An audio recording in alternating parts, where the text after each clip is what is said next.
भीष्म पितामह ने एक बार श्री कृष्ण से पूछा कि मैंने जीवन भर सत्य वचन और धर्म का पालन किया है, फिर भी मुझे बाणों की सैया में इतना बड़ा कष्ट क्यों मिला। श्री कृष्ण शांत स्वर में बोले, पितामह, धर्म केवल स्वयं अधर्म करने का नाम नहीं होता। कभी कभी अन्याय को देखकर मौन रहना भी सबसे बड़ा अधर्म बन जाता है। भीष्म की आंखें नम हो गई। उन्होंने कहा कि मैंने हस्तिनापुर की प्रतिज्ञा निभाई है पूरी जिंदगी, पर अब द्रौपदी के अपमान के समय मेरा मौन रहना ही मेरे लिए सबसे बड़ी भूल बन गया।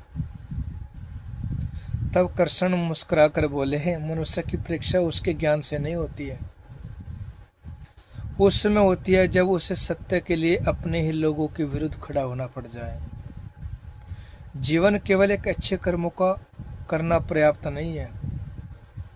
जीवन में केवल अच्छे कर्म करना पर्याप्त नहीं है। गलत के सामने चुप रहना एक दिन आत्मा को बाणों की तरह चुभता है।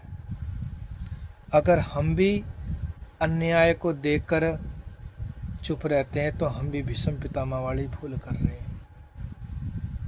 अन्याय को देखना बहुत बड़ा पाप है।